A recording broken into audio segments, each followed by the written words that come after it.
Last episode में हमने देखा था कि एलेक्स और आर्ट कमांडर टाइम ट्रैवल करके एटर्नल बुक ढूंढते ढूंढते गलती से एंशिएंट वर्ल्ड में आ गए थे, जहां पर उन्हें लायन मॉन्स्टर मिला था जिसने आर्ट कमांडर की फैमिली को खाया था। तो उससे गुस्सा होकर आर्ट कमांडर ने उस पर कई बार अटैक करे थे, लेकिन वो लायन मॉन्स्टर काफ़ी ताकतवर था। तो आर्ट कमांडर अपने रेज मोड में चला गया था, जिसे देखकर वो लायन मॉन्स्टर डर के मारे अपने मास्टर वू सुआंग की तरफ भाग गया था। अब आगे तो इस एपिसोड की शुरुआत में वो लायन मॉन्स्टर अपने मास्टर वू सुआंग से कहता है कि ये हेवनली हॉर्न आंट मुझे मारने की कोशिश कर रही है, इसे आप जल्दी से ख़त्म कर दो। ये सुन के वू सुआंग आंट कमांडर से कहता है कि तुम्हारे पूर्वज बहुत ही महान थे, जिन्होंने हम जैसे लोगों को मारने की कोशिश करी थी, पर अंत में वही मारे गए। तभी लायन बीस्ट वू सुआंग से कहता है कि आप मुझे इस आंट कमांडर की भी बॉडी खिला दो, जिससे मेरी फिजिकल बॉडी काफ़ी ताकतवर हो जाएगी। ये सुन के आंट कमांडर गुस्से में लायन बीस्ट की तरफ बढ़ने लगता है, पर एलेक्स उसका हाथ पकड़ लेता है।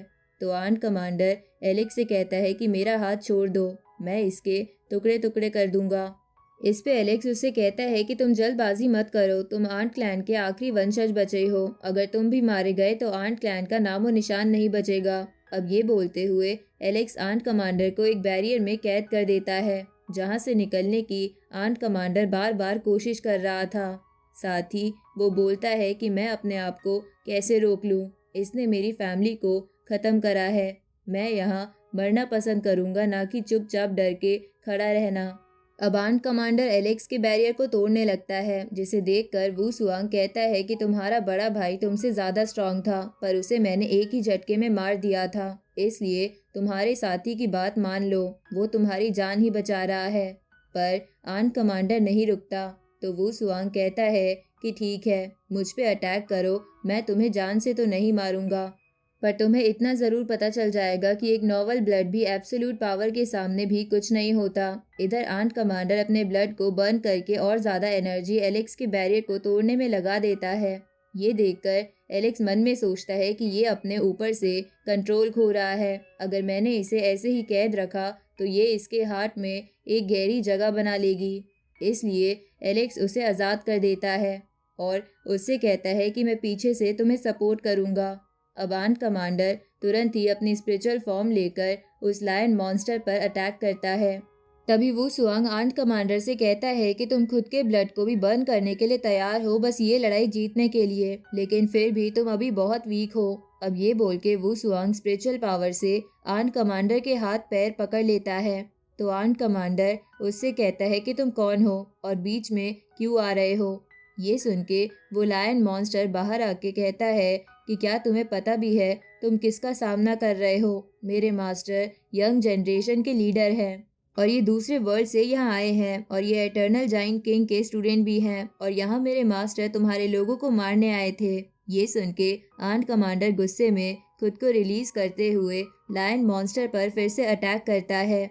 तो वो लायन मॉन्स्टर कहता है कि तुम्हें क्या लगता है कि हेवनली हॉर्न आंट की ताकत वर्ल्ड में सबसे ज़्यादा होती है, तुम्हें तो पता भी नहीं कि जहाँ से हम आए हैं वहाँ कैसे कैसे लोग हैं। मेरे मास्टर अकेले तुम्हारे बड़े बड़े जीनियसेस को मार सकते हैं। ये सुन के एलेक्स को गुस्सा आ जाता है और वो लायन मॉन्स्टर का हाथ काट देता है और उससे कहता है कि अपनी ज़बान थोड़ी संभाल कर चलाओ। इधर एलेक्स की ताकत देखकर वू सुआंग आंट कमांडर को पीछे फेंककर एलेक्स को देखकर कहता है कि तुम इस टाइम के नहीं लग रहे हो, और ये आंट भी शायद तुम्हारे साथ ही यहाँ आई है। इधर ये सुन के वो लायन बीस्ट कहता है कि अगर ये हमारे टाइम से नहीं है तो कहीं ये उस क्लैन से तो नहीं जो टाइम को कंट्रोल कर सकते हैं, अगर ऐसा है तो मास्टर को संभल कर रहना होगा। इधर वू सुआंग आंट कमांडर को पीछे फेंककर world with in a palm and world with in a sleeve नाम की टेक्निक को मर्ज करता है और एलेक्स की तरफ उसे रिलीज कर देता है। तो एलेक्स उसे अपनी स्पिरिचुअल ताकत से रोकने की कोशिश करता है। इधर वो लायन मॉन्स्टर कहता है कि भले ही ये इंसान जहाँ से भी आया हो, मेरे मास्टर इसे मार ही देंगे। तभी आंट कमांडर उस लायन मॉन्स्टर पर अटैक करता है, जिसने अपने हाथ को ठीक कर लिया था। दूसरी तरफ एलेक्स ने वू सुआंग की दोनों टेक्निक्स को रोक लिया था, जिसे देखकर वू सुआंग कहता है कि तुम काफ़ी इंटरेस्टिंग हो और उस आर्ट कमांडर से भी ज़्यादा ताकतवर हो। इस पे एलेक्स उससे कहता है कि क्या तुम बस चुराई हुई टेक्निक्स को इस्तेमाल कर सकते हो या तुम्हारे पास खुद की भी कोई टेक्निक है।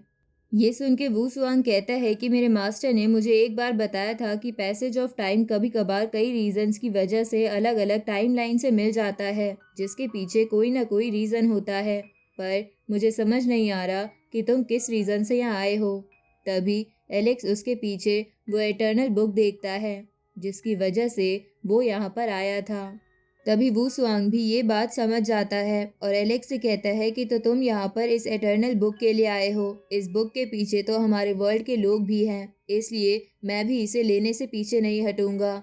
ये सुन के एलेक्स उससे कहता है कि तुम सच में बेशरम हो जो दूसरों की चीज़ें चुराता है, पर कोई नहीं, मैं तुम्हें चैलेंज करता हूँ, जो इस फाइट में जीतेगा ये बुक उसकी होगी और हारने वाला मारा जाएगा। तभी ये सुन के वू सुआंग एलेक्स पर अटैक करने लगता है, पर एलेक्स हर अटैक से बच जाता है। तो वू सुआंग एलेक्स पर मल्टीपल स्पिरिचुअल स्वॉर्ड फेंकता है, जिसे देखकर एलेक्स भी वू सुआंग की तरह अपनी स्पिरिचुअल स्वॉर्ड भेज देता है, लेकिन वू सुआंग ने खुद को कवर कर लिया था।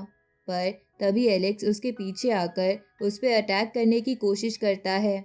तो वू सुआंग सबसे पहले अपनी स्वॉर्ड आर्ट से एलेक्स की बाकी स्वॉर्ड्स को डिस्ट्रॉय करके उसकी तरफ अपनी बड़ी सी तलवार से अटैक करता है। तो एलेक्स उसे अपनी 3 टेक्निक से डिस्ट्रॉय करने की कोशिश करता है, लेकिन इसके बावजूद भी कुछ नहीं होता और वो स्वॉर्ड एलेक्स को काफ़ी ज़्यादा इंजर्ड कर देती है। तभी एलेक्स वहाँ पर कई सारे स्केलेटन्स देखता है और समझ जाता है कि वहाँ पर उसके एंसेस्टर्स की बॉडी है। उसी वक्त वू सुआंग फिर से एलेक्स की तरफ वही स्वॉर्ड फेंकता है। तो एलेक्स अपने स्पिरिचुअल हैंड बना के उसे रोकने की कोशिश करता है, पर उसके स्पिरिचुअल हैंड डिस्ट्रॉय हो जाते हैं। तो एलेक्स अपने चारों तरफ बैरियर बना लेता है, जिसे देखकर वू सुआंग कहता है कि ये sword technique one of the famous sword technique का बस एक रेप्लिका है, पर फिर भी ये तुम्हें मारने के लिए काफ़ी है। तभी एलेक्स अपनी स्वॉर्ड बाहर निकाल लेता है, जिसे देखकर वू सुआंग चौंक गया था। अब एलेक्स अपनी स्वॉर्ड से वू सुआंग की स्वॉर्ड डिस्ट्रॉय कर देता है। तो वू सुआंग सोचता है कि एलेक्स के पास ये स्वॉर्ड कैसे हो सकती है, जिसके बाद वो एलेक्स से बोलता है कि मैं जानता हूँ कि तुम एटर्नल बुक लेकर अपने लोगों की फ्यूचर में जान बचाओगे, पर तुम दूसरों की फिक्र क्यों कर रहे हो, क्योंकि इसके लिए तुम्हें कितना दर्द झेलना पड़ेगा। अब ये बोल के वो एलेक्स पर अटैक करने के लिए आगे बढ़ता है। तो एलेक्स अपनी सोल बाहर निकालकर वू सुआंग की स्वॉर्ड टेक्निक कॉपी करके उसी पर अटैक करता है। तो वू सुआंग कहता है कि तुमने मुझे धोखा दिया। अब वू सुआंग के चेहरे पर भी थोड़े स्क्रैचेस आ जाते हैं, जिसकी वजह से वू सुआंग और गुस्से में आ गया था और बार बार बोल रहा था, अब तो मैं इसे मार के रहूँगा। अब ये बोल के वो एलेक्स के पास आ रहा था। तभी समय रुक जाता है और एलेक्स देखता है कि जब एंशिएंट एरा में यहाँ पर सब कुछ ठीक था, तो अचानक से वू सुआंग दूसरे वर्ल्ड से यहाँ आ गया था, जिसके बाद उसने सभी से कहा था कि मैं यहाँ तुम्हारे लोगों को मारने आया हूँ, पर मैं तुम्हें एक अपॉर्चुनिटी देना चाहता हूँ। जो भी पर्सन मेरे इस ड्रम को बजाएगा और मेरा चैलेंज एक्सेप्ट करेगा, तो मैं उससे लड़ूंगा, और अगर उसने मुझे हरा दिया तो मैं आगे किसी और को बिना मारे वापस यहाँ से चला जाऊंगा। पर अगर किसी ने भी ड्रम नहीं बजाया तो मैं लोगों को मारता रहूंगा जब तक यहाँ पर सभी ना मर जाए। ये सुन के एंशिएंट एरा के कई जीनियसेस ने उस ड्रम को बजाया था, पर वो सब वू सुआंग के एक एक अटैक से मर रहे थे, जिसकी वजह से यहाँ लाशों के ढेर लग गए थे। तभी एलेक्स वहाँ पर बाई क्लैन के पर्सन की एक छड़ी देखता है, जिसने कमज़ोर होने के बाद भी वो ड्रम बजाया था और अपनी जान गंवा दी थी। तो एलेक्स उसी छड़ी को उठा लेता है, जिसकी वजह से अचानक से गुस्से में होने के कारण एलेक्स की ट्रांसफॉर्मेशन हो जाती है और जितने भी लोग वहाँ मरे थे वो एलेक्स को ब्लेसिंग देने लगते हैं, ताकि एलेक्स उनका बदला ले सके। अब इसी के साथ ये एपिसोड यहीं ख़त्म होता है।